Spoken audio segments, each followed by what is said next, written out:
জামালপুরে প্রয়াত বাংলাদেশ আওয়ামী লীগ নেতার পরিত্যক্ত রাইস মিল থেকে মাটি চাপা অবস্থায় টিসিবির 722 বোতল ভোজ্য তেল উদ্ধার করা হয়েছে।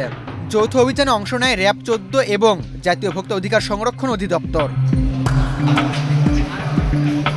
গোপন সংবাদের ভিত্তিতে আজ বিকেলে জামালপুর শহরের বাগেরহাট এলাকায় অভিযান পরিচালনা করা হয়। র্যাব 14 এর কোম্পানি কমান্ডার মেজর লাবিদ আহমেদ এবং ভোক্তা অধিকার সংরক্ষণ অধিদপ্তরের সহকারী পরিচালক মোহাম্মদ শরীফুল ইসলামের নেতৃত্বে পরিচালিত অভিযানে প্রয়াত আওয়ামী লীগ নেতা আব্দুল মনসুরের পরিত্যক্ত রাইস মিলে এক্সট্রিম মশার কয়েল প্ল্যান্ট ফাইবার দিয়ে তৈরি, তাই সহজে ভাঙে না, সুগন্ধিযুক্ত ও নিরবিচ্ছিন্নভাবে জ্বলে। ডেঙ্গু, চিকুনগুনিয়া বাহি সহ যে কোনো মশার বিরুদ্ধে দেয় এক্সট্রিম সুরক্ষা। মাটি খুঁড়ে উদ্ধার করা হয় টিসিবির 2 লিটারের 722 বোতল সয়াবিন তেল। অভিযানকালে রাইস মিলের কেয়ারটেকার বিশাল মিয়া এবং ট্রাক চালক শাহিনকে আটক করা হয়েছে। তবে তেলগুলো কারা সেখানে মজুত করে রেখেছিল তা তাৎক্ষণিকভাবে নিশ্চিত হওয়া যায়নি।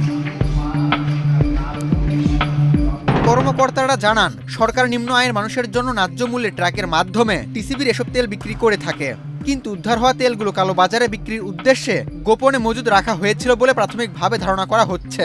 উদ্ধার করা তেল ন্যায্য মূল্যে সাধারণ মানুষের মাঝে বিক্রির ব্যবস্থা করা হবে এবং জড়িতদের বিরুদ্ধে আইনগত ব্যবস্থা নেওয়া হবে বলে জানিয়েছে সংশ্লিষ্ট কর্তৃপক্ষ। আবু তালহা, বাংলাদেশ প্রতিদিন।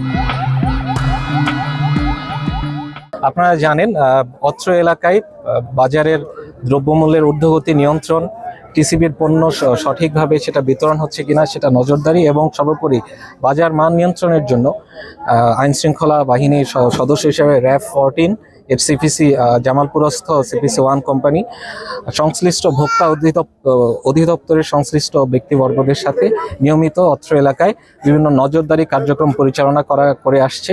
তারই প্রেক্ষিতে আজও একটি তথ্যের ভিত্তিতে আমরা এই 11 ওয়ার্ডের অধীন বাগেরহাটার এই নামক স্থানে একটি নজরদারি কার্যক্রম নিয়মিতভাবে পরিচালনা করছিলাম।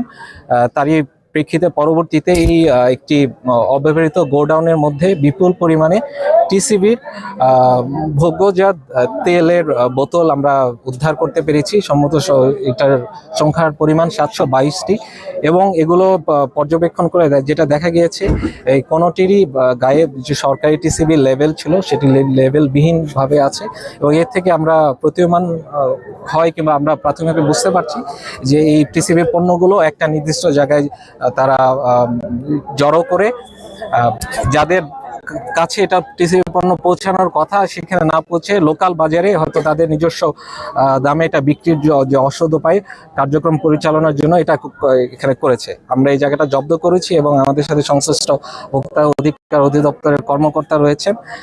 তাই এর পরবর্তীতে এই সংশ্লিষ্ট ব্যক্তি হিসেবে উনি শাস্তিমূলক কার্যক্রমটা পরিচালনা করবেন।